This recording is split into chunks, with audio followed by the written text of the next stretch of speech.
And she becomes more and more successful. She attends more tournaments, each one further away from home. Each one is further away from home. We have a story of a girl who is growing up, and she is growing further away from her mother as well, because she's going beyond the life of Chinatown, and she's becoming more. These games are against Americans, and she's becoming part of American society in this way.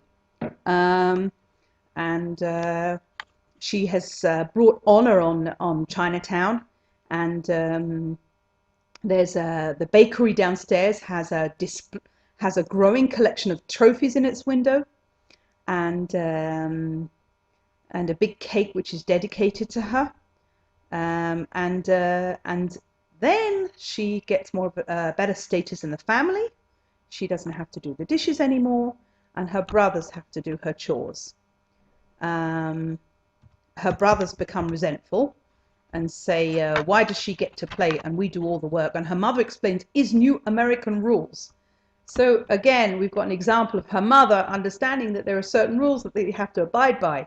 Mamie play, squeeze all her brains out for win chess. You play worth squeeze tap. It's quite a sense of humor here. And by her ninth birthday, Mamie is a national chess champion. Only 429 points away from Grand Master status. And she was there's a picture of her in Life magazine, and she really has achieved a lot. And there's a kind of interesting picture of her next game where she's playing against an American man who is much older than her. He's about 50 years old, and he wears a dark, malodorous suit.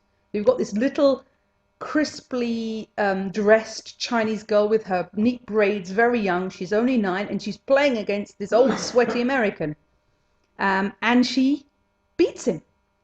So it's very, very interesting. These are the two cultures in opposition to each other, the American culture and the Chinese culture. And now she has a different status. She just doesn't play in the alley anymore. She doesn't go to the playground. She goes to school, and then she plays chess. She practices a chess. But her relationship with her mother is deteriorating. She's finding it very difficult to concentrate, and her mother is standing over her, making all sorts of noises. And and one day she just Mamie just blows up at her mother and says, um, I can't concentrate when you do this. And her mother just becomes very angry, but doesn't say anything, and starts crashing around in the kitchen.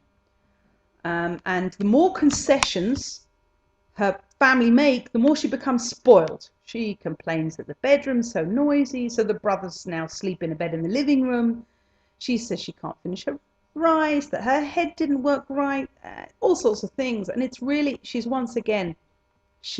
manipulating her family in many ways. But it doesn't seem to make her happy.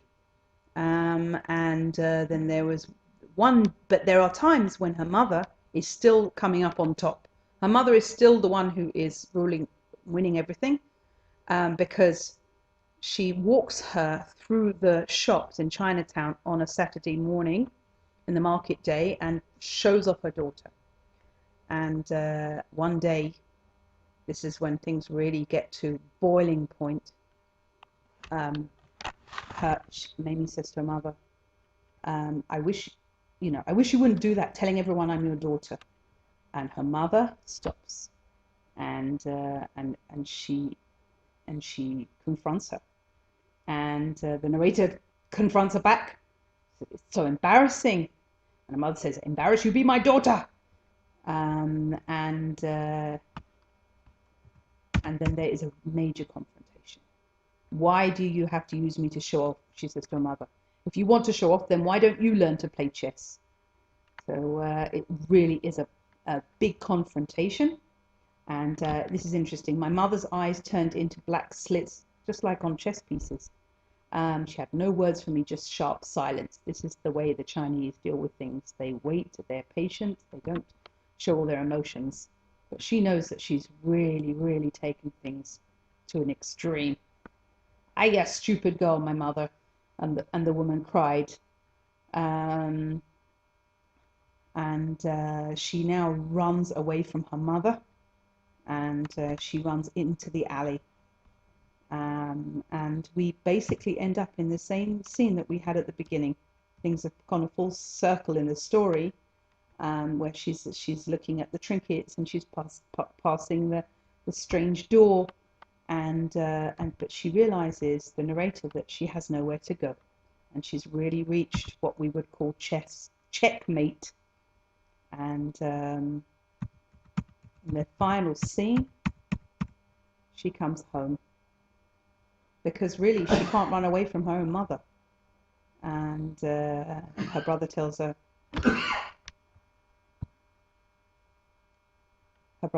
that she's in trouble, and her mother ignores her. "We not concerning this girl not have concerning for us," her mother says. And they're in the middle of their meal, and she comes home, and she lays down in her bed, and she now sees in her head the opponent, two angry black slits, which is her mother. Strongest wind cannot be seen. Her mother really doesn't do anything, but she shows that she's strong. And we're left with the narrator in her bedroom, closing her eyes and pondering her next move.